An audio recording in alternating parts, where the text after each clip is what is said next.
Welcome. I'm Hannah Weissman, Executive Director of the Magnus Collection of Jewish Art and Life, and it's my pleasure to welcome you all tonight for our program. Before we begin, please take a moment to silence your devices and note our emergency exits at the front and rear of the room. Whether this is your first time here or you come frequently, thank you for being part of the Magnus community. The Magnus is a community-supported museum dedicated to generating new knowledge and understanding of Jewish cultures, which we do primarily through the exceptional collections in our care. The museum's holdings span time and geography, representing the fullness of Jewish life in the diaspora and demonstrating that there is no singular Jewish experience. I invite you to return to spend more time with the objects and artworks on view, including in our current exhibition, Flowing Through Time and Tradition. I'd like to thank our colleagues at the Center for Jewish Studies, the Center's Anti-Semitism Education Initiative, and the French Department for their partnership, and extend deep gratitude to the Pell family for supporting current research and teaching on the Holocaust and making tonight's lecture possible. Please join me in welcoming Professor Ethan Katz, Faculty Director of the Center for Jewish Studies, to the stage to introduce our distinguished speaker.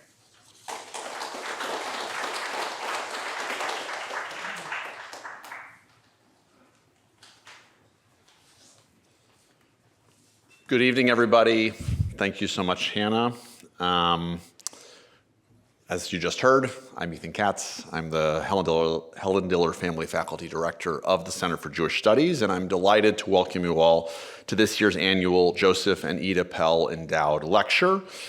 This is one of the two major endowed lectures that we host annually at the Center for Jewish Studies, and it's wonderful to see so many familiar faces and new faces and multiple generations here. The lecture is funded through an endowed fund that was given in 1997 by Joseph and Ida Pell with the specific purpose of supporting research and teaching on the Holocaust. And this marks the 26th anniversary of the first Pell lecture. We've had a number of really eminent scholars who've spoken with this lecture over the years. And we're deeply grateful to the Pell family for their generosity, which now extends most recently, as many of you know, to a new professorship in Jewish thought that we hope to fill in the near future with a new Jewish Studies faculty member here at Berkeley. Before I go any further, I want to thank Etta Heber, our amazing executive director of the Center for Jewish Studies, Jennifer Lipscomb, and the entire excellent staff of the center who make all of these events really possible. Thank you to the Magnus, as always, for your partnership and hospitality. And thanks to our co-sponsors for this evening and our other events with our Pell lecture this week, the French Department, the Institute for International Studies, and the Political Science Department. Tonight we have another extraordinarily distinguished scholar here to deliver the annual Pell lecture. Sarah Gensberger is a full professor at CNRS, the National Center for Scientific Research in Paris. This is one of the few institutions in the world dedicated only to scholarly research, and I might add, among the most distinguished. It's sort of like a French version of the Institute for Advanced Study, but actually harder to get an appointment there even than at the IAS. Sarah's work is remarkably interdisciplinary and boundary crossing. She has a PhD in sociology from Sciences Po and what the Europeans call a habilitation, basically a second PhD in political science from the EHESS, the École des Hautes Études Sciences Sociales. And she has constantly all the while been in conversation as well with historians and taken historical approaches to numerous topics throughout her career. She's the author or co-author of some 15 books. I'm not going to describe each of them to you in detail, don't worry. And her work focuses primarily in the fields of memory studies and microhistories of the Holocaust, genocide, and mass violence. In all of her work, Sarah aims to understand how everyday dynamics and ordinary social interactions helped to shape past traumatic events, including the Holocaust and terror attacks, but also to tease out what individuals and groups make of history and memory in contemporary societies. And her most recent books in English are Beyond Memory, Can We Really Learn from the Past, written with Sandrine Lefranc, published in French first and then in English by Palgrave in 2020, and Memory on My Doorstep, Chronicles of the Bataclan Neighborhood, Paris 2015 to 2016. And soon to be published in English will be the book that she is discussing tonight, which in French is entitled Appartement Témoin and was published by La Découverte earlier this year. Other recent books translated into English include Witnessing the Robbing of the Jews from Indiana University Press and Nazi Labor Camps in Paris from Berghain Books. You're just getting a little bit of a picture. This is truly a small sampling of her publications. She's written on everything from Holocaust photography to the meaning of rescue to the experience and memory of COVID-19 in Paris. And much of her work is available in several languages. I'm just going to give you a few quick examples to illustrate the range of Sarah's work and what I think makes it remarkable.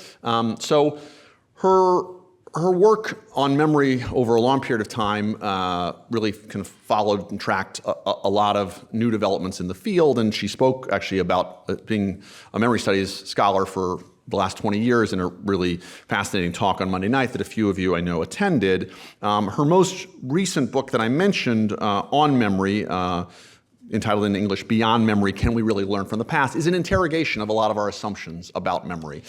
This idea that memory will teach the lessons of the past, that memory is an effective instrument of the state against hatred in favor of human rights. And she and her co-author marshal a lot of data to really question that assumption and really peel back what are the theories behind it and what might be potentially more effective ways of understanding the operation and studying the operation of something like collective memory. In this most recent book, Appartement Témoin, that she's going to talk about tonight, I'm not going to give away too much. This is a project that I've been fortunate enough to hear about for years, and it's this incredibly meticulous study of all of these individual addresses and apartments and fates and life paths of Jews who lived in Paris during the Holocaust and had their apartments seized in the course of the war and were generally struggled to get them back after the war. And it's a kind of work that requires an extraordinary amount of time and care and rigor.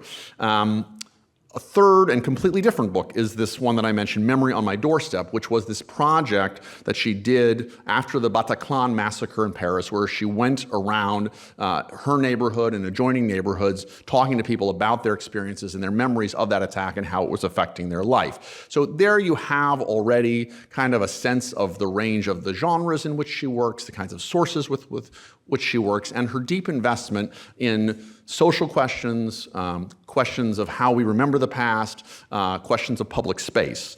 And what I think, and she's been very active in the public space, and I could give a whole list of collaborative projects and museum boards and other things that she's on. I want to wrap up and get to her because she's our main attraction. But I do want to say quickly that what I think is really remarkable about Sarah's work is that she combines deep rigor with empirical sources.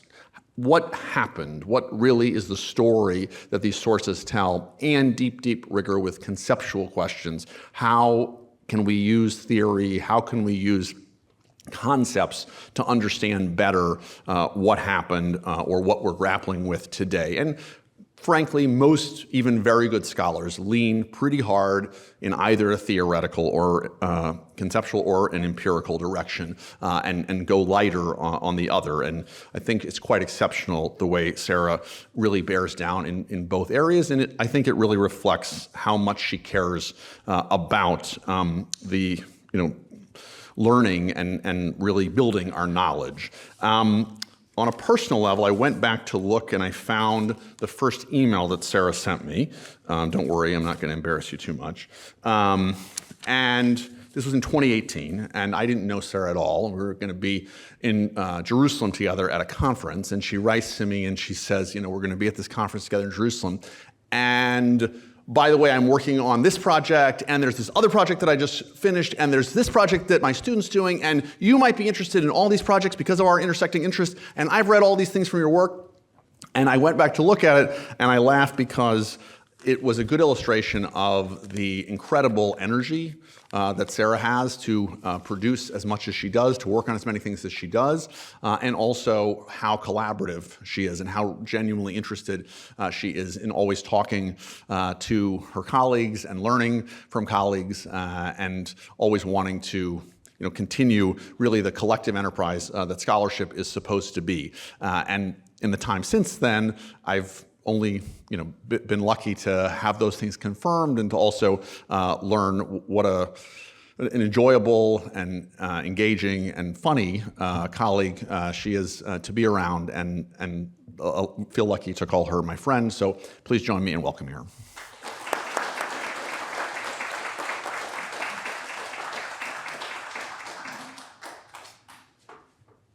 Thank you so much, Ethan, for lowering expectation here with this introduction. I'm not sure I'm going to give my talk after that. A little bit of pressure. But seriously, thank you for having me, and thank you for the Center for Jewish Studies, for the Magnus, and for the Pell family for enabling me to give this presentation today. And so here we go. So I will begin this talk by describing for you a scene which took place in May 18, 1945, 10 days after the official end of the war in Europe, and 9 months after the liberation of Paris. In Rue des Francs-Bourgeois, let me see if it works, yeah. In Rue des Francs-Bourgeois, a picture of which you see here on this slide on the left. The street is located in the Marais, today one of the fanciest and most touristic places. And for those of you who went to Paris, I'm sure you visited this street. It's the street where today there's the Paris History Museum, Musée Carnavalet. So on this day of 1945, 300 people are demonstrating here, shouting, I quote, "Death to the Jew and French people over foreigners," distributing fiercely anti-Semitic flyers such as the one I reproduced and roughly translated here. So why are these people demonstrating?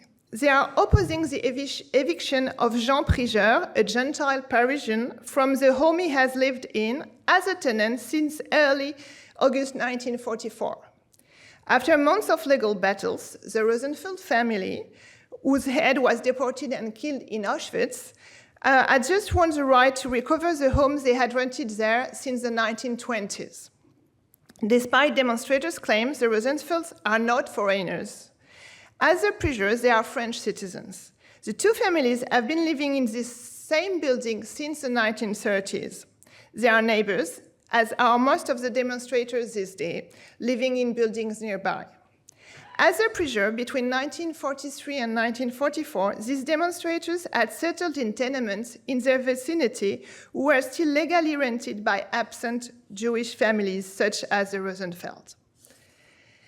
This demonstration was not unique. A total of 13 fiercely anti-Semitic demonstrations took place in Paris in the spring of 1945, mostly in the east part of the city, as you see here, and all of them were triggered by conflict over rental rights between Jewish and Gentile families.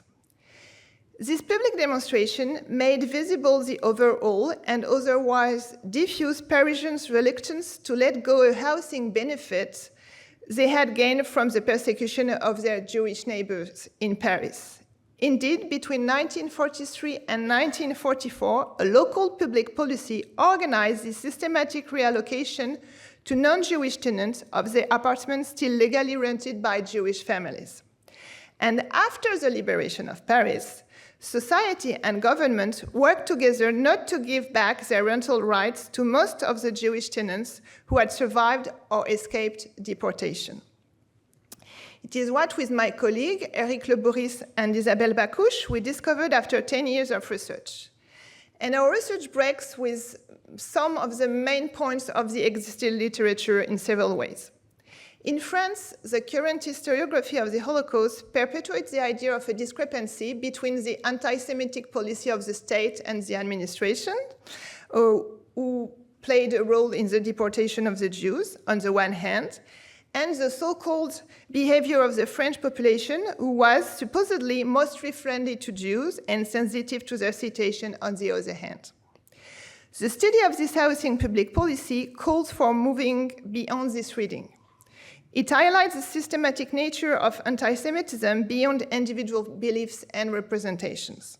The Parisian population did not need to share anti-Semitic stereotypes or ideologies to get actively and massively involved in a policy which was made possible by the persecution, the deportation, and the absence of the Jews.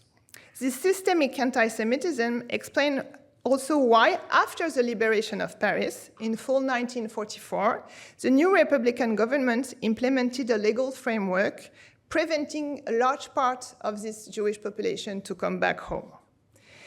Before I tell you the story, which has been recently revealed in a book Ethan just referred to, and which will be translated in English at Rutgers University Press next year, I need to give you basic information about both the Paris housing situation and the situation of the Jewish population at the beginning of the war. So the first thing you need to know is at the time of the war, the Paris didn't exist as an administrative scale. It was a part of a larger administrative thing called Département de la Seine, so the Seine region, and it didn't have any mayor. It was ruled by a préfet, who was a civil servant appointed to do so by the French state. Second, Paris, and all France, but mostly Paris, was into a huge housing crisis coming from the 1920s. And the housing market was mainly made of tenements, and most of the owners owned the old building, and most of the Parisians were only tenants. Third, the private property, as it's still the case today in Paris, was really a sacred thing, protected by all the legislation. But it was counterbalanced by the fact that since the First World War, existed a very strong legal protection of tenants, which had been strengthened by the beginning of the Second World War. So it was very difficult to evict someone. And last thing, the rents were very low. It represented only 5% of the family budget. So today, I don't know here, I'm guessing it's very expensive too, but like in Paris, you need to spend at least 30-40% of your wages into rent. At the time, it was 5%. So please keep that in mind, because if you don't, you cannot understand anything of what I'm going to say.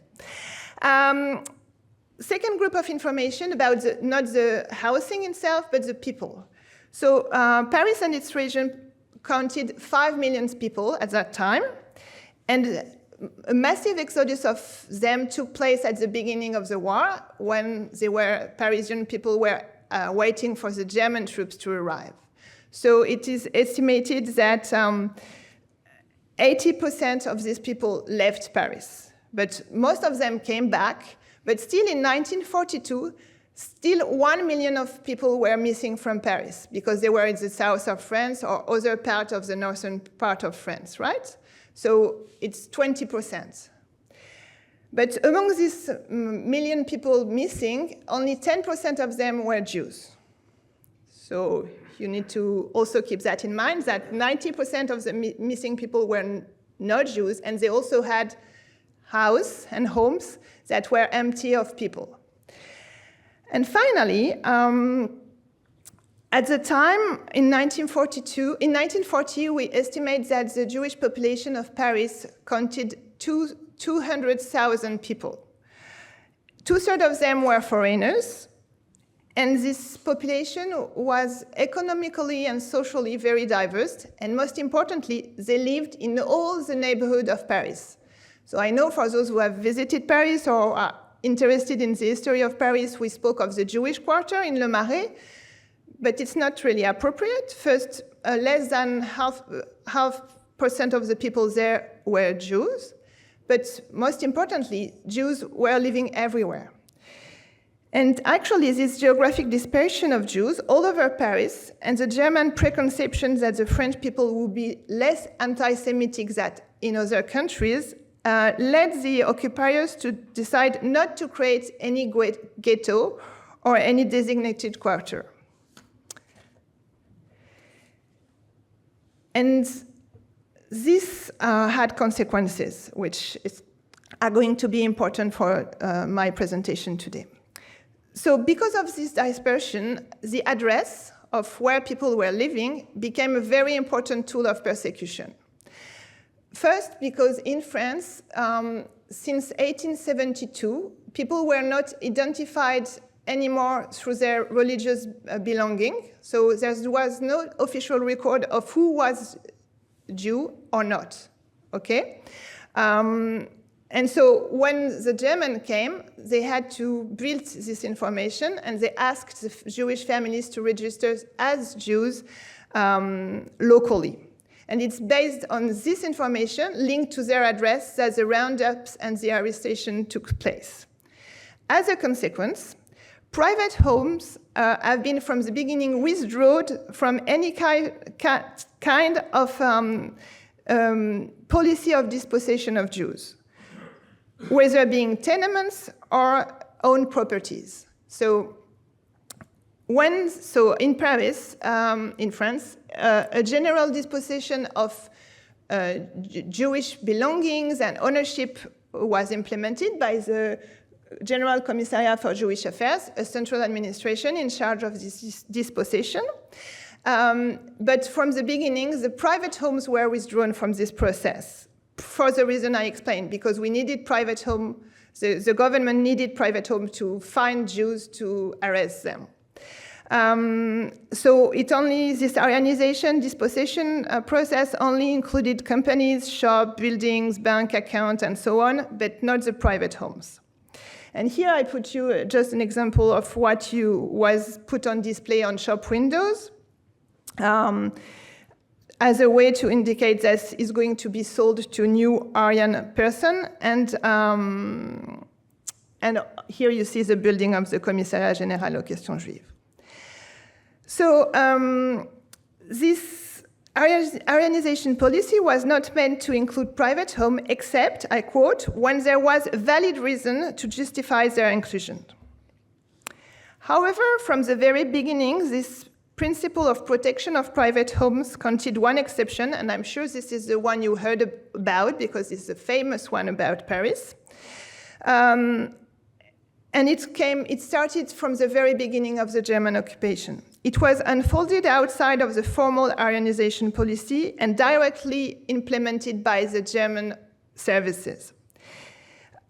And I'm speaking of the looting of art collections. So the Germans arrived in 1940 with a list of addresses of wealthy art collectors, but the homes did not have to be empty there and not have to be empty of their inhabitants, and most of them were not tenants, they owned the building. And here I included a picture of the Louvre warehouse, one of the pictures I discovered of this implementation of the looting process in the Louvre Museum. And here, for example, you see it's a crate of the Rothschild art collection, which is going to be moved out of the Louvre to be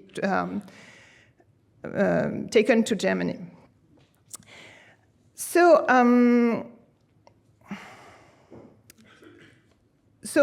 this was the first way the dispossession process entered home.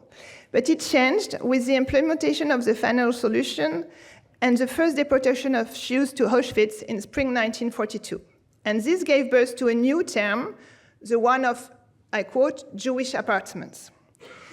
So the decision to implement a new operation called Operation Furniture was taken after the first deportation of Jews from France in spring 1942. And it describes the systematic looting of the contents of the apartment inhabited by Jewish families who had been arrested or, in most of the case, went in hiding. The operation relied on the identification of apartments that would from now on be labeled as Jewish. To find these apartments, the Germans relied on a deep network of informers in the vicinity. The janitor and inhabitants of the neighborhood started identifying for the Germans these so-called Jewish apartments whose tenants had been arrested, gone in hiding, or fled to the south of France. So this work did not rely on an administrative data or knowledge. the so-called Jewishness of the family name and the local reputation of the family were the main trigger for this vernacular identification of Jewish flats. And no real control took place afterwards. So how did it work? First, the Germans identified the apartments. Second, they went into them, they made inventories of the content, and they put seals on the door. After, French movers' company were sent to empty the flat. And you see here the records book I recovered on the left, and on the right, picture one example of a truck used for this process. After the removal by a removal French company, the plunder will be brought to labor camps in the core of Paris, where Jewish inmates will live and be forced to clean, repair, and sort the plunder. You see here Jewish men at work upon the arrival of the trucks in the warehouses, and Jewish women at work in the picture on the right. This furniture operation was massive. It used each day 200 French movers in whole Paris, and at the end, a total of 40,000 tenements were looted. It can be considered that it represents around 80% of the Jewish flats in Paris. So it's to give you an idea.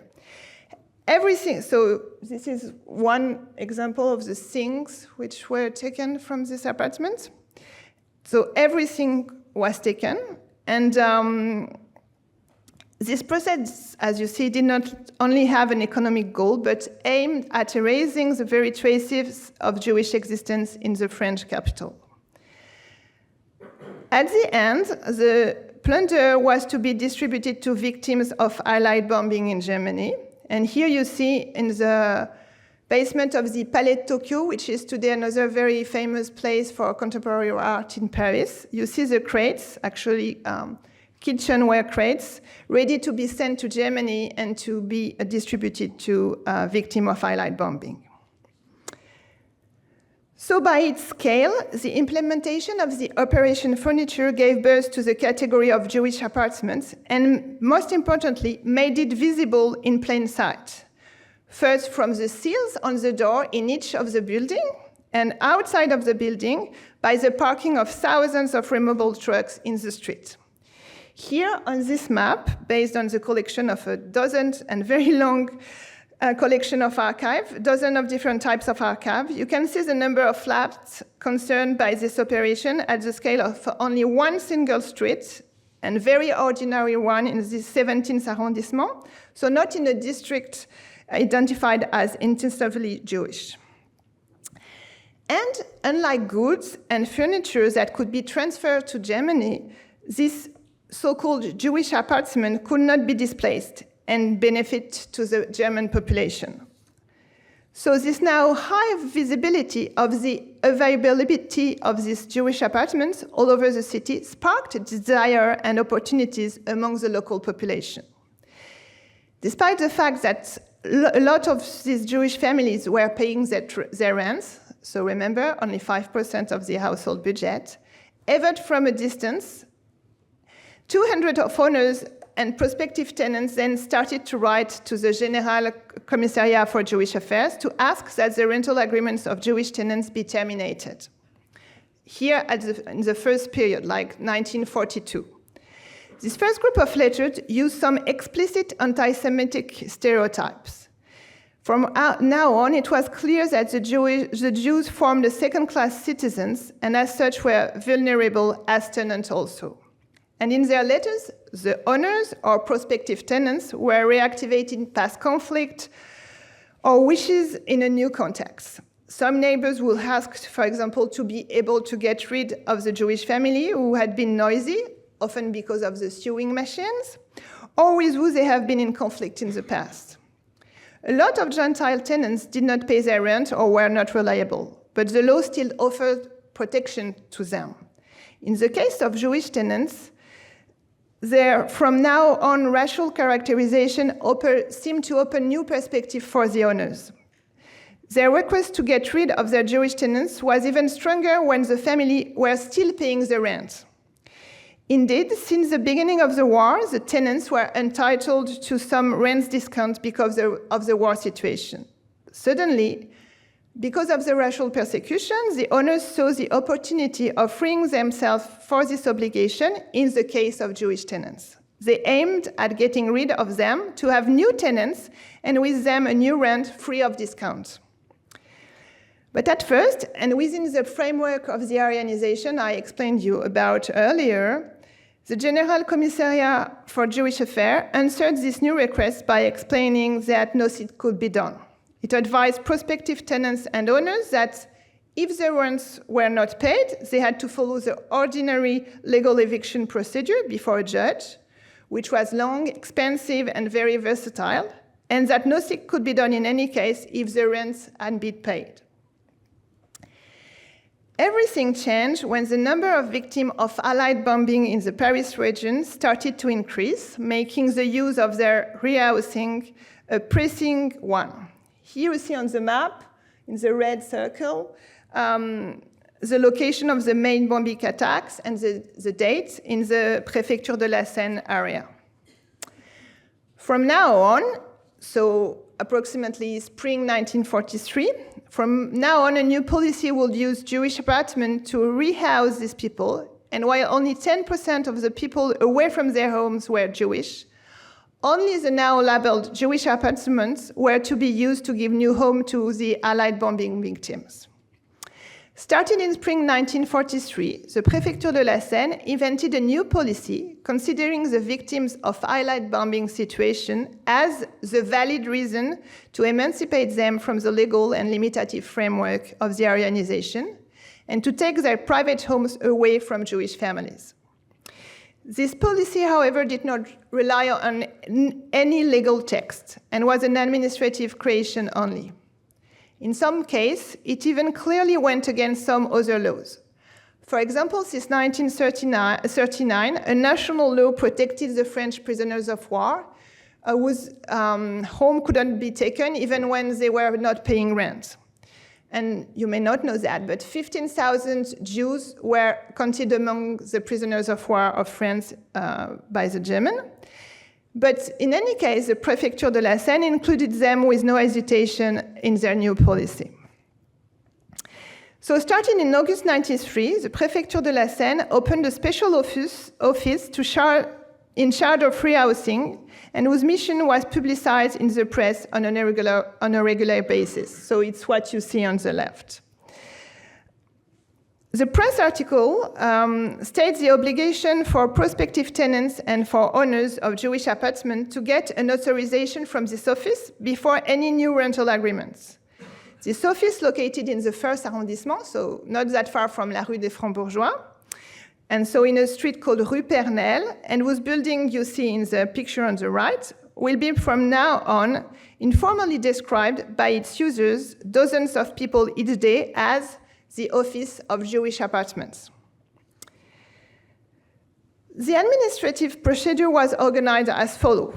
The Germans will send the list of the new empty apartments to the Préfecture de la Seine, authorizing their reallocation. The rehousing office would enter this information in the paper database of the Jewish apartment it created.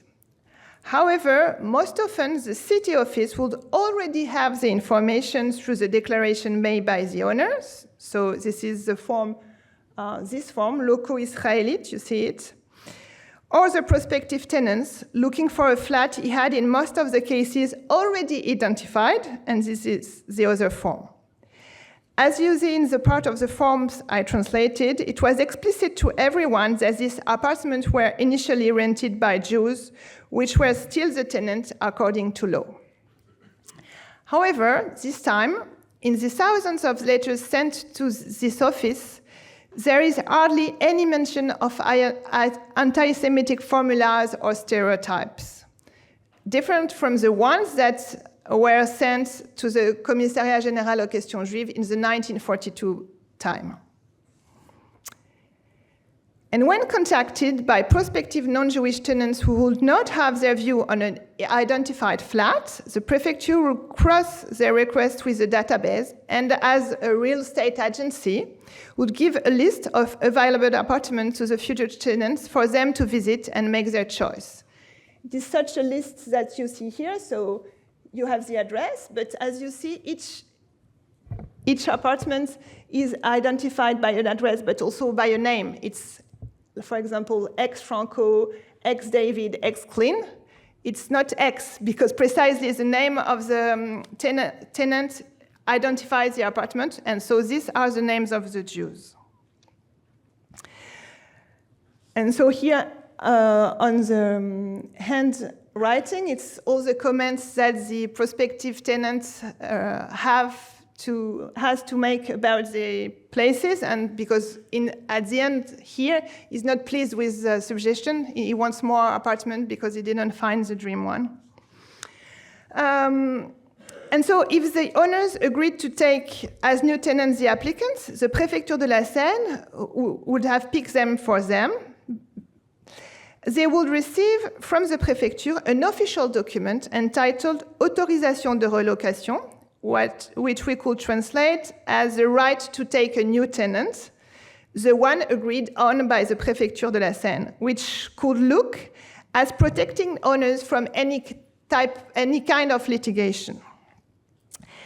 And so, as you see here on the left, the apartment is identified by its address, so 3 Boulevard Saint-Martin, but also by the name of the Jews who lived in it. And it is because it is officially rented by a Jewish tenant who is not here physically, either deported or in most of the case gone in hiding, that this apartment can be reallocated to a new tenant. Sometimes, however, this administrative creation did not seem to offer enough legal protection for some of the owners. In this case, the Préfecture de la Seine will ask the General Commissariat for Jewish Affairs to, within the legal framework of Aryanization, to appoint temporary administrators to replace Jewish leaseholders, and in this capacity to end the rental agreement making the apartment officially available for rent. And it is this type of document that you see on the rest of the slide. We were able to recover more than 3,000 requests for such appointment from the Préfecture de la Seine to the Commissariat for Jewish Affairs. And here you see a small part of the almost 1,000 apartments the temporary administrator, François Luciani, was in charge of. So you see, again, the name of the Jewish families, the address, and the date where the lease was terminated by this temporary administrator. In a nutshell, through this policy, the Jewish tenements were turned into city social housing while preserving private property. The Préfecture de la Seine implemented a new social policy benefiting a large part of the population by taking advantage of the persecution of the Jewish minority. Every day, tens of Parisians visited this new social service, located at 5 minutes, as I said, of la Rue des Francs-Bourgeois. And after 10 years of research, we estimate that the Préfecture de la Seine operated up to 20,000 tenements. But, as in the case of Jean Prigeur, the implementation of this public policy went far beyond this number. It led to the normalization of the very idea of invading Jewish tenants, with Jewish tenements, even without following the official process I just described. Jean Prigeur, so the person we met at the beginning, for which the demonstration took place, did not ask the permission to the Pell's office. He and his owner directly reached an agreement, but this latter was made possible because in the same building, 2 other cases had previously been channeled through the administrative process I just described. And in the archives we recovered, some of these spontaneous new tenants wrote from time to time to the Préfecture de la Seine asking for regularizing the situation. Here, public policy created a framework for people to act and take decisions. This anti-Semitic public policy did not need anti-Semitic convictions anymore. Until the end of the war, almost none of the letters sent to the Pernel's office expressed any kind of anti-Semitic rhetoric. Our study was originally based upon an in-depth study of 6,000 of the files established by the Préfecture de la Seine, which have survived the war and been preserved by the Paris City Archives. So here you can see these 6,000 flats on this general map of Paris. Each file gathers all the forms, letters, and traces of interaction which led to the redistribution of the flat. And each file is named after the address of the place and the name of the Jewish tenant. And here you can see a zoom on the Place de la République neighborhood to give you an example, and it's because it's my neighborhood, the one I researched after the Bataclan's attack, in the memory of my doorstep project. And here, one of the streets of this neighborhood for an additional focus. And so all these apartments were subject to the looting of the content. And among all of them, the red one were the ones reaffected to a new tenant after the content being taken. After 10 years of research, we never found the document by which this administrative process had been formalized. We had to study all the 6,000 files and build a large database to understand them and to understand the process they resulted from. This methodology, which was at first not a choice, we didn't have the choice, but at the end it proved to be very fruitful because it enabled us to understand this public policy not from a top-down perspective, but through the way Parisian people made use of it. And in perspective, the role of neighbors and neighborhood turned out to be central. First, our database on these 6,000 files shows that only 50% of the new tenants were actually victims of Allied bombing. This is the very first important result.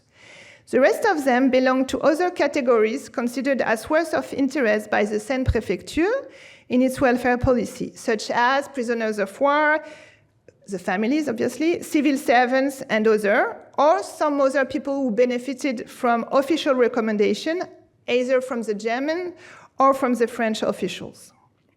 In all these cases, the request originated from a spatial proximity, either directly, as in the case of neighbors, or indirectly through family members, friends, or colleagues of the new tenants who have been neighbors of the Jewish flat coveted. We gathered and studied thousands of these request letters. And thanks to that, in our database, we were able to show that in 10% of the case, the new tenants lived in the same building than the apartments they coveted. And in 20% of the case, they lived at less than 300 meters. So it's really a process of neighborhood through which this public policy has been appropriated by the Parisian population. So far from the current historiography paying attention to home as witness of persecution, highlights the fact that most of the Parisian population agreed on one thing: their Jewish neighbors were not meant to come back, and this redistribution of their rental rights were seen as permanent. It also calls for considering the Holocaust as a process and not as a result, so to speak, not only as through the actual extermination of people. Indeed, in French historiography, the fact that 3/4 of the Jewish population survived the war, which is not enough but huge compared to other countries, is always taken as an indicator that the French people were concerned by the fate of the Jews. And here, paying attention to housing issues reveals another picture, and most importantly, raises a different question. In this case, the Parisian population got massively involved in the definitive erasure of the presence of the Jew in the French capital. It does not mean that they did want them dead, but that they acknowledged the fact that they were not to come back. Paris was liberated from the German occupier at the end of August 1944. 3/4 of the Jewish population had escaped deportation. They gradually started to come back. As a new tenant wrote to the Pell's office in September 1944, "I do not understand. The Jews are coming back. Indeed, the Parisian Jewish population who survived the war rightfully claims for their rights after the end of occupation. In the case of their rental rights, for a lot of them, it will be invaded. When people came back, they found people living in their apartments. And almost every survivor has a story to tell in this matter. But none of them knew until our book that it was a collective history. Each of them thought of it as an individual history. Here, Esther Seno was born under the Zik name, came back from Auschwitz. She was the only survivor from her family. She published a testimony, and I reproduced it on this slide. Esther is a young woman who still had a life to build and who knew that no one from her family would come back alive. She did not fight for her apartment. But most of the Jews coming back would. First, because coming back home was important to them. First, that they hope that when the deportees will come back, that they wanted to be home in case they will come at the door to find them. Second, because they had all their professional and social network in the vicinity of their flats. They needed to come back here to simply economically and socially survive. In some cases, they managed to find an agreement. Sometimes the Jewish families would live in the same apartment with the new tenant. But in most of the cases, the new tenants did not move and did not want to reach any agreement. Hundreds of them wrote to the housing office of Rue Pernelle, which continued to exist after the liberation of Paris, using this time clear anti-Semitic language that they did not have used in the previous letter. They were stressing, for example, the foreign identity of the Jews, so-called foreign identity, their lack of bravery, they fled when the Germans arrived because they were cowards, and their cupidity. Currently, they must live somewhere. Already, why do they always need more? This forced Jews to go to court to claim their rights. At first, the judges systematically ruled in their favor, and the Jews had a lease, which was still valid, so the judge invalidated it, the new one. And in each case, the eviction were decided in favor of the Jew. But rapidly, the new Republican government will put an end to this. The reallocation of the tenements had been so huge that its erasure will create public unrest and be perceived as a fallback of welfare policy in a time of reconstruction. A bill was passed on November 14, 1944. It organized the reintegration of certain tenants into their homes. While it does not qualify the evicted tenants as Jewish and speak of them in a generic way, it officially acknowledges their right to come back. But it adds exception to it. When new tenants belonged to certain categories, which, because we had studied the war, we know now that these categories are precisely the ones that the Parisian office had put into these apartments. So the victims of highlight bombings, prisoners of war, civil servants, and so on. The same day, another bill was passed to put an end to the dispossession of Jews, which resulted from Aryanization, and to entitle them to get their goods back, but also their rights and ownership. And this second text explicitly excluded the rental right from the list of the ones Jewish families could recover. This explains, and maybe I can come back to this in the Q&A, why from this time on, this dispossession had not been researched as such and even less compensated. Here in the trial proceedings, the judge rejects Abraham Koenigsmann's request because the new tenant arrived in the apartment as a victim of highlight bombing. And the judge doesn't need any additional information. For example, it doesn't take into account the fact that Abraham Koenigsmann is coming back from Auschwitz. Starting on November 1944, the systemic anti-Semitism produced by the housing policy during the war turned out to be permanent. Of course, the open anti-Semitism expressed during the public demonstration I retraced in the beginning of my presentation was not dominant, and some of the demonstrators were even convicted by the French state because of being anti-Semitic.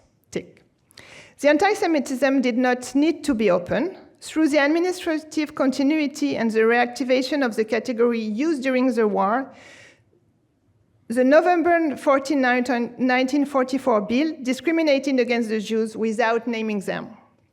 It diverged from the ordinary law, which had proved to be supportive of the evicting tenants in the first months following the liberation of Paris.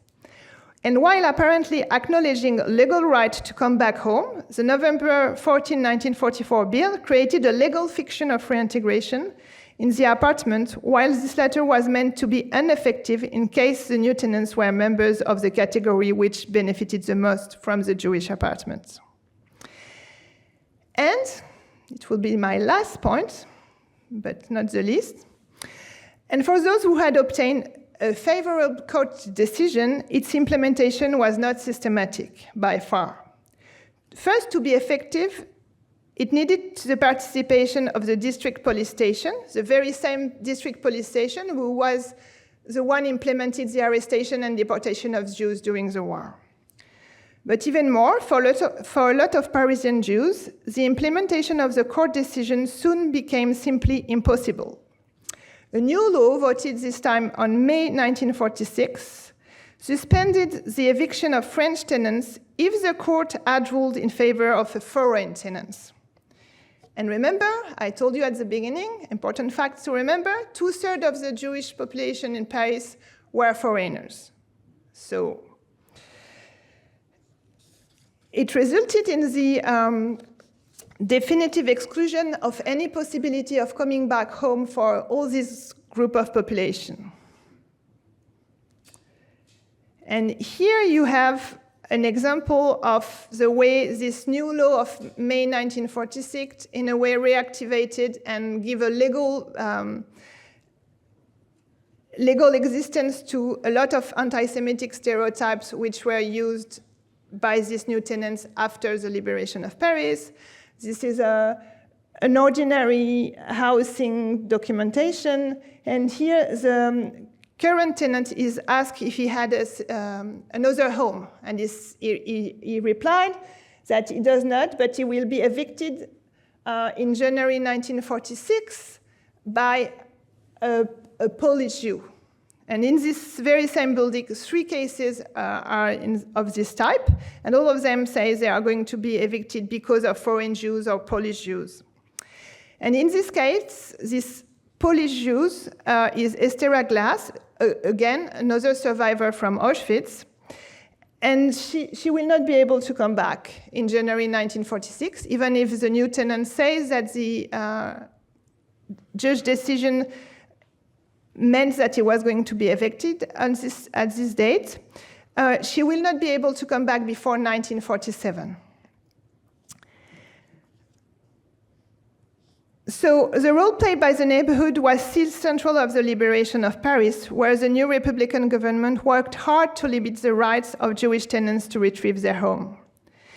In many cases, the judge had to ask for checking information to really know if the new tenants was, for example, a victim of Allied bombing, and to know more about these different categories.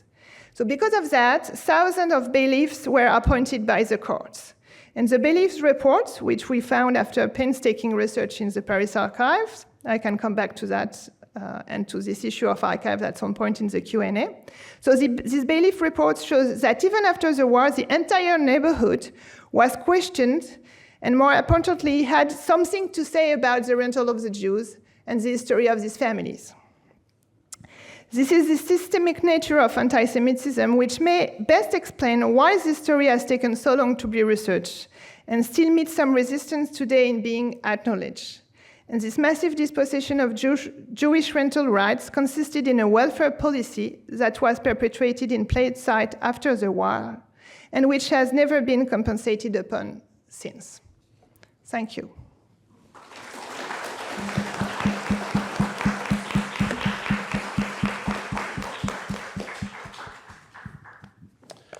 Thank you so much, Sarah. We have plenty of time for questions. I imagine we may have many audience questions.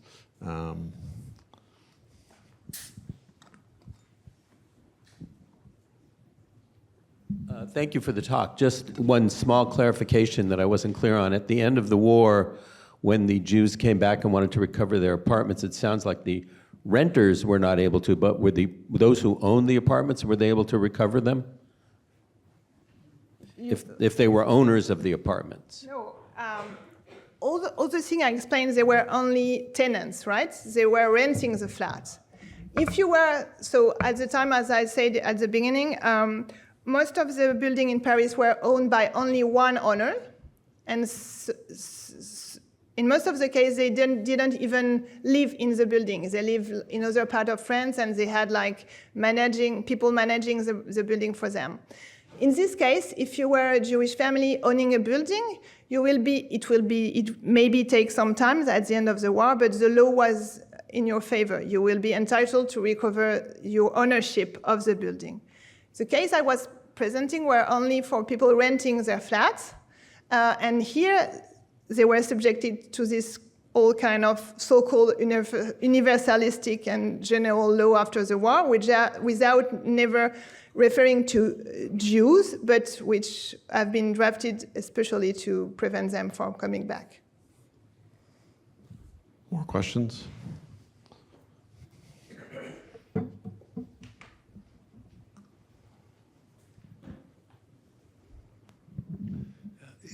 Can you tell us what proportion of Jews actually, by 1950 or 1960, were then living in Paris? What proportion were able to find places in Paris to live? So we estimate that around 150,000 of them lived in Paris in the 1950s, but so this will be one way to answer your question. But the thing which we still need to research and which is very time-consuming is how many of them actually were able to come back to their previous home. I did that. So in Paris, 2,500 people came back from Auschwitz. So I built a database of all the survivors, and it will be too long to explain how from an archival perspective, but I was able to say where they were living in 1946. And so 40% of them only were back where they lived before their deportation in 1946. So it means for these people especially, because the people coming back from camps in France had a special legislation for a lot of subjects after the war. So I was curious to know if this special status entitles them to anything in relation to home, but no. The answer is no, and so 60% of them did not manage to come back to where they were living before the war.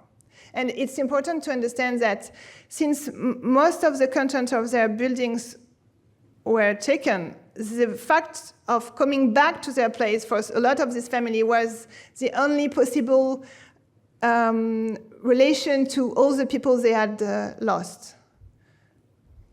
And to give you one famous example that we discovered, maybe some of you heard about Robert Badinter, who in France was the person who abolished the death penalty. So he's a very famous person, and he just entered the Panthéon recently. And so he explained that why did he become a lawyer and was that much involved in fighting the death penalty and what he calls the injustice inside the justice system, is because after the war, when he came back with his brother and mother, their apartment, they were renting an apartment, and this apartment was inhabited by new tenants. And it took them 3 years and a lot of fight in court to get it back.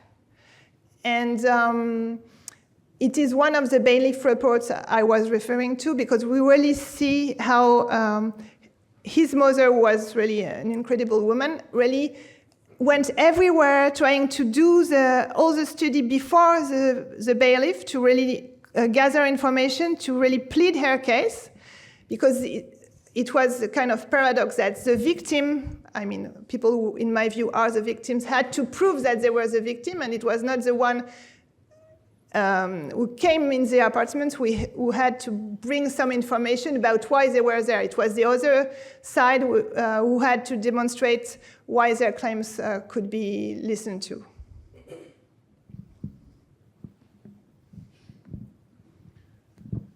The right to tenancy in an apartment in the Anglo-Saxon legal system would be a property right, and I'm fairly certain that it's also considered a property right in the civil law system in France.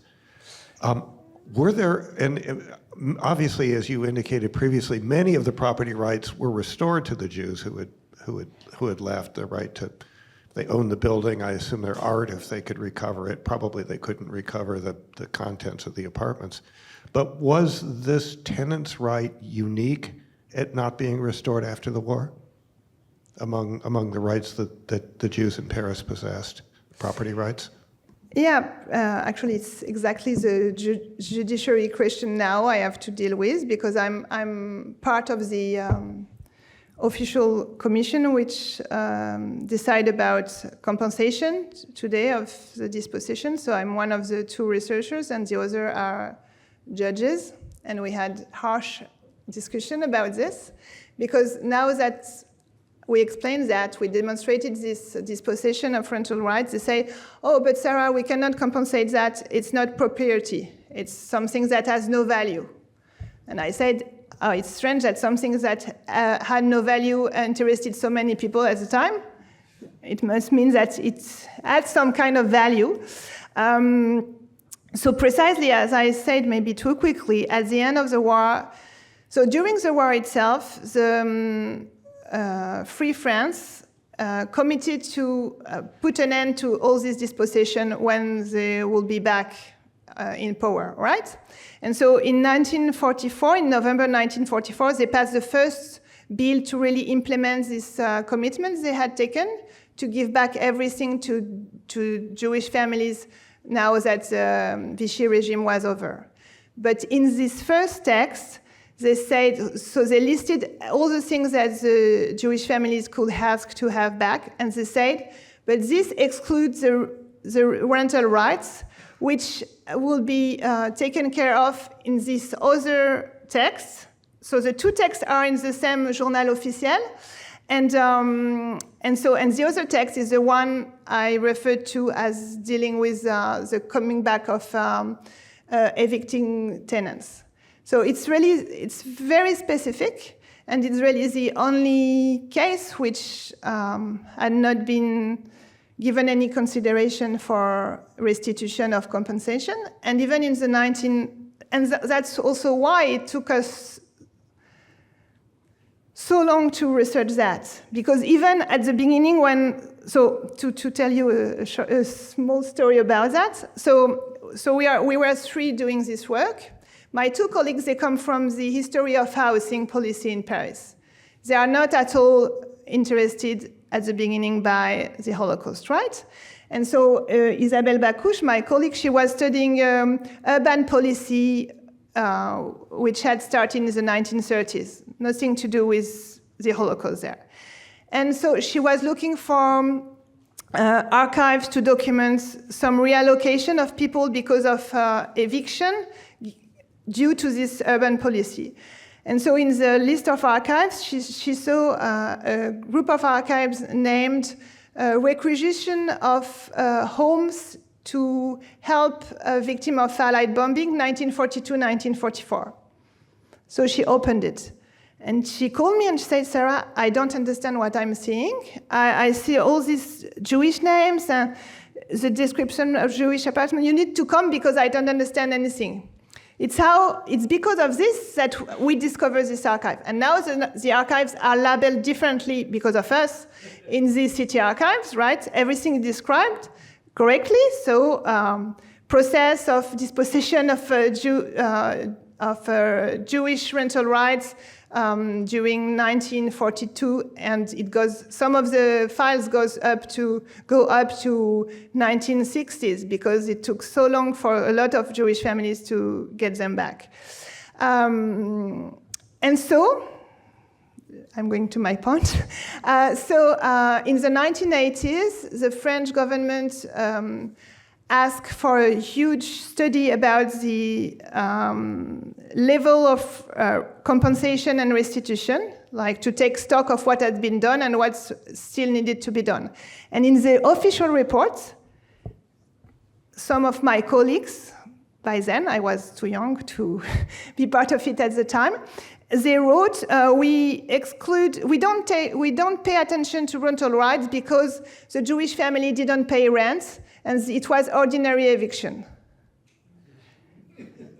Why? Because to do their reports, they started from the compensation process at the end of the war, and they started from this framework which had excluded this issue of rental rights. So it's a kind of a reproductive process, because in this case, the history of disposition had been made in the perspective of restitution. So it really framed the way they researched it. And so they said that without having opened any archives. And now that I'm part of this commission, I try to change the way they compensate. And it's a very difficult process to persuade everyone. So now I started a new research to really document street by street who came back, at what time, and in which condition, to really plead my case. So I don't have a question, I have a short story. My mother and grandmother were two of the people who came back from Auschwitz to Paris. And the story they tell about the apartment is that sometime later they went to their apartment that they had been evicted from when they were rounded up. And they found a family living there, and they engaged in what I understand was friendly conversation. And during the conversation, my grandmother snuck into another room and uncovered a hiding place where they had put away some of their jewelry. And they ended the conversation and left, at least retrieved the hidden jewelry from the apartment that they had lost. Yeah. I see several more questions. I'm going to just take my prerogative as chair and ask you questions. I'm walking up here. I saw you, Viola. Can you put your memory studies cap on for a minute, Sarah, and tell us why do you think it is that it has been remembered always as individual cases, and particularly given what became, according to our colleague Henri Rousseau and many others, a kind of obsessive focus on all of the injustices of Vichy by the 1980s and 1990s. Why do you think it is that it's never been conceived of as a systematic dispossession that was part of that history, but rather as these individual stories? Absolutely, because of course it's a question I've been asking myself. Even if, I must say, we deliberately did not use any oral testimonies for this work, right? And I can also come back to that if you want in the discussion.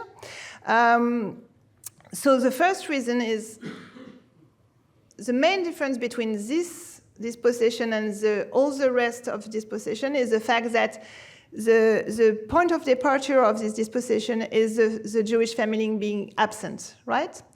In the Aryanization process, the Jewish families were involved in some way. Like you want to take over a firm, you need to have conversation with the previous owner, at least to have some information about the profitability and so on. So at the beginning, this Aryanization was in some ways made and implemented in interaction with Jewish families. So the Jewish families were aware of this process. Here, everything, the point of departure of everything is the fact that the Jews were not there, right? So this is the first reason.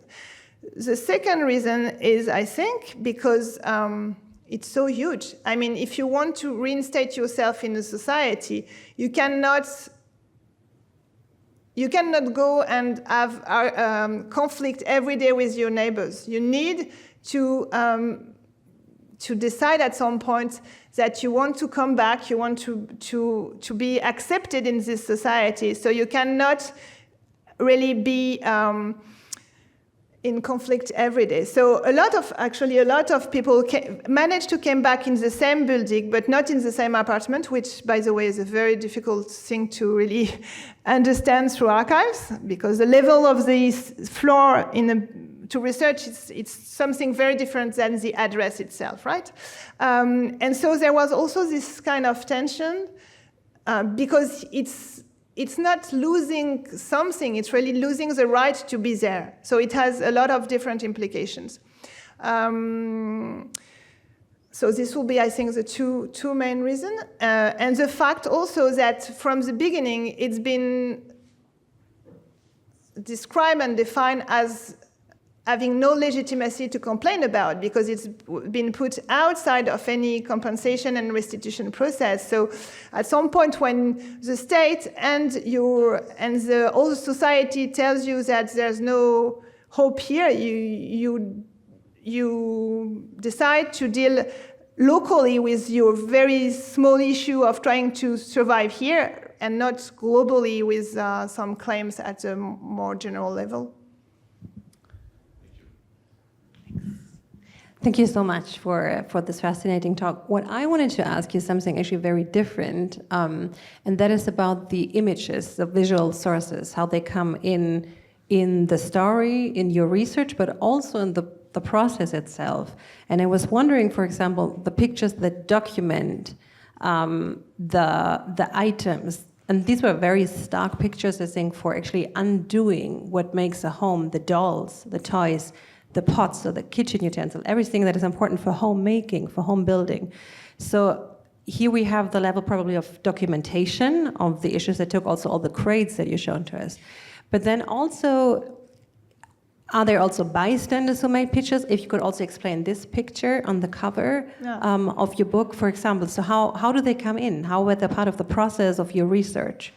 Okay, so the picture I used, the one with the objects, they are part of, so it's a research in itself, right? I published a whole book about that, about pictures. So if you want to have a look, it's this book, which actually I'd rather prefer the English version than the French version. So, so first I did this first research very long time ago about the labor camps in Paris, which also have been forgotten for a group of reasons. But for this research, I did not use any images. And the book had been published when, by chance, in the Koblenz archive, Federal Archives in Germany, I opened a photographic album, and it was as if this album was a movie of the story I had written, right? This is this album. So I started again from scratch, all the study, but from the album, right? So here in this book, you have an album of 85 pictures, which have been gathered as an album actually by the US troops in the collecting points in Germany after the war. And so my work was to understand how these pictures arrived there, and who took them, why, in which perspective. This is how I discovered part of this 18.5 pictures was a photography documentation of 16 pictures taken at the Louvre to document like some of the crates leaving the Louvre to be taken to Germany. And this is one of these pictures that you see in the cover. So for me, it was really also a new methodological way to work. And from this time on, pictures are very important to me, which will bring me to the other. So how can you embody rental rights in a picture? So we had two choices. Either we were going to pick a text, like an archive documents for the cover of the book, but as you know, publishers are not very keen about that. And so we tried to think of what we can use to really embody rental rights, the fact of having the right to live somewhere. So of course I could I've taken objects, a picture, but it was not really what I wanted. So again, a very long process. So I found this picture. What is this picture? So here you have the Malinovich couple, so Hélène and Isaac. So it's very rare to be taken into a picture from the streets, and it's a private collection that their daughter had given to the Mémorial de la Shoah in Paris. He had been deported in 1942, but arrested at the first roundup in Paris against Polish Jews. And she had survived the war with her two daughters. And so when I saw the picture in the archives record, it was only the name of the street. So I selected like 100 pictures, and I tried to cross all of this kind of picture with my database. And at the end, I found the file for this building. And so I tried to reach out with the daughter, and the book opens about the description, all the framework of this picture, because for me, it epitomized the fact of being happy to live somewhere and a form of belonging, of being here on your window in a sunny day in Paris. So that's why I picked this picture. And actually, the two of them met at a tango lesson. And he didn't come back, and she came back. And when she came back from Cantal, which is a part of southern France in the mountain, with her two daughters who were very young. Rebecca, the one who gave the photo to the Mémorial de la Shoah, she was born in 1939. And she was just literally crying when I brought her all the documentation and when I decided to use this picture. When they came back, they came to their place, and there was a family there, victims of Allied bombing. So now you understand that they went to trial. So she had nothing, right? She had to pay the lawyer, she had to do all the process, and at the end, she had an official document saying that she had the right to come back, but this right was suspended as long as the new tenant hadn't found a new place to live because they had priority over her. And so this address is also in Place de la République. It's not as if I worked only in this neighborhood, but it's a coincidence. And so, which is in the northeast center of Paris. And so this family had to go and live in the very south of Paris. And of course, Hélène, she never recovered from that because she was excluded from all her social life. And yeah. Thank you. So you just mentioned in this last case that a family was able to hire a private attorney to represent them. Were there other, what we would call in the United States, legal aid groups or other organizations trying to help people assert their tenant rights? And were these mainly for Jewish representing groups or general groups? Okay. So they had to have a lawyer because the type of judge they had to go in front of required a lawyer. So this is the first information. The second, yes, some Jewish organizations had some legal service that they provided for this, especially the communist organization, UGRE, for those who know the French context. So they had a special department in charge of this issue of dispossession of rental rights, which it's nice for me because it produced interesting documentation.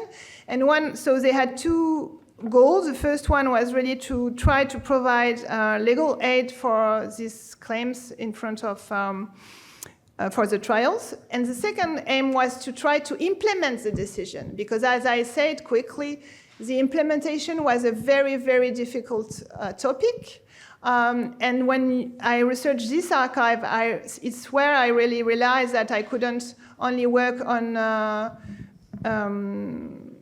final decision by the court. I really had to research all the steps that followed, and which led me to be even more pessimistic in regard of them coming back. And you ask if it was only for Jewish families. Yes, because as I hope I explained clearly, these evictions were only targeting Jewish families. That is because in some of the public presentation I've been given in France, they say, oh, but it's normal, Sarah, because, these people who had lost their homes, there was empty ones, it's normal to put them in. But first, I repeat, only the Jewish apartments were targeted, and there were only 10% of the emptied places at the time in Paris.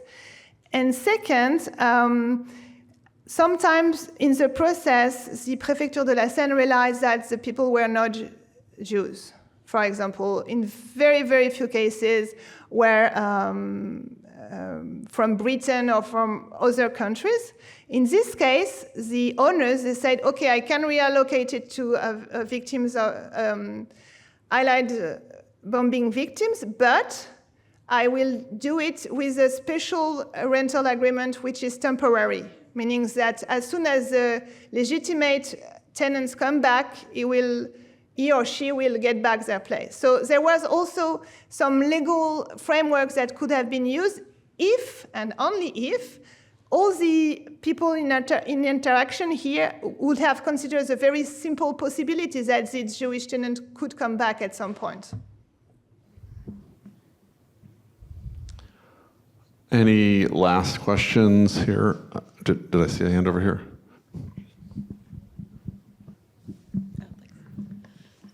This is a bit of a stretch, but I know that right now the French government is being charged with not paying rent to a Jewish family in Baghdad. That they haven't paid rent in 50 years. The government's been using a Jewish family's home that had to leave Baghdad. So I was just wondering if I saw this, actually. Yeah, so I was wondering and it's in my file. I copied, yeah. So I was just wondering if those things came together. But also, from my own work, I know that in the 30s, in mainstream architecture journals, urban studies professors were already arguing for evictions of foreign Jews in Paris because they're blaming those neighborhoods on the spread of tuberculosis, and there's kind of this already anti-Semitic urbanism. So for the Baghdad thing, there's obviously no link, but it echoed me too when I read that in the press. I really drew some relationship. But your other point, absolutely, is very important. It's actually the very first time I met with Isabelle Bacouche, when she researched all this urban discussion about one of the neighborhoods in the Low Marais, which is where there is the Memorial de la Shoah right now. It's called l'Île aux 16, so it was defined as a place to be clean and restored because because of the type of population who lives there, some of them being Jewish. There was this image of something being needing to be renovated, and we started the first project we did together was to understand how and why this place, the Île aux 16, was the one being targeted first in 1940, while it was less worse than other places in Paris. And the reason why is because it was seen as a Jewish neighborhood. Thank you, Sarah, for your work. I'm wondering if you have been in touch with other researchers doing similar work in other big European cities who have experienced the same difficulty as you in putting people back with their homes in Berlin, in Munich, in... Yeah. So the first liminal work which had been done on this is in Austria, very early in the 1970s, because here the public housing is a very important thing in Austria. So there's a large literature on this, and very convincing in my view. And yes, I've been in contact with researchers most of all in Germany. And we spoke today to have a new research project, especially about the aftermath of the war, trying to use trial archives to really make sense of this. So there's, right now, as you know, this issue of space and neighborhood is very, in some way, fashionable in the field. So a lot of people are trying to research this kind of topic in several cities in Europe. But in some places, there's still a lot to be done, like even in the Netherlands or Belgium, places where the furniture operation also took place, so the comparison will be really meaningful. No one has researched that so far. And one last question. It seems to me you often refer to the Jews of Paris as foreign Jews. 2/3 of them were foreigners Jews. And what do you mean by that? Because how long does one need to live I mean people who didn't have the French citizenship. And how long had they been there? Oh, it depends, but I can tell you that when you open the request file for getting the French citizenship in the 1930s, they are very judgmental and anti-Semitic. So a lot of them, some of them had been there for some time, but they still were foreigners. So, and it's something which is still very often politically discussed in the French media for wrong reason. But the fact that some people still claim today that the French state would have saved, I use quotation mark, the French Jews by sacrificing the foreign ones, but of course it's absolutely not true. But so 2/3 of the Jewish population in Paris didn't have the French citizenship. That's what I mean by that. But more of them were from immigrants' origin, of course, but they didn't have the French citizenship. I think is it okay if we ask one last question, Sava? Is that all right? Yeah. Thanks. I wanted to know how you defined Jew. Were they self-defined? Were they in a synagogue? I mean, Okay. I also come from Parisian Jews, so I'm curious yeah. how you did that. So- And the other question I have is, I thought at the beginning you were asking a question about French anti-Semitism at that time, or raised it, and I wondered what you thought about that. Okay. So I'm not defining anything because in this research, of course, I didn't enter into all the details, but all of this is very, very well addressed in the book, you can be sure. The thing which interested us was really the people who were considered as Jews by the process. And in some way, in France, in Paris, because they didn't have this religious census before the war, it was a self-definition, as you said. But this self-definition worked for example, the roundups and so on. But it didn't work for this because the two types of administration did not really interact. The definition of a Jewish apartment was the fact that for the German service in charge of the furniture operation, it had been labeled as a Jewish apartment. And how was it labeled? Because some local people had said they were going to be Jewish apartments based mainly on the name of the people and the local reputation. And I could write a book only with the spelling of names. And the fact that the names change spelling in the files depending on documentation, you really see all this oral communication that has been going on among all the actors. And the anti-Semitism, so I think to really answer it will take us a long time at this time of the day. But still, so I'm a sociologist first. So before everything. And what really interested me is the fact that a lot of the participants in this dispossession process never felt they had to explicitly use a kind of anti-Semitic language.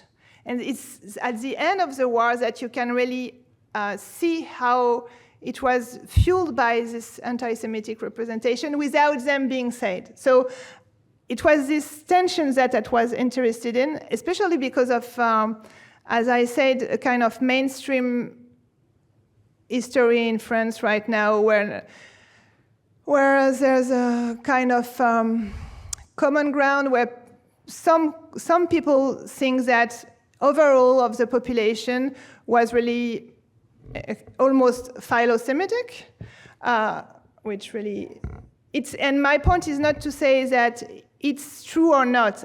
For me, the question is not well framed, because precisely when you look at people, not only about what they have in mind, but what they actually do, you can understand a lot of things that without being like too normative. That's what I was interested in. Thank you so much for a wonderful presentation.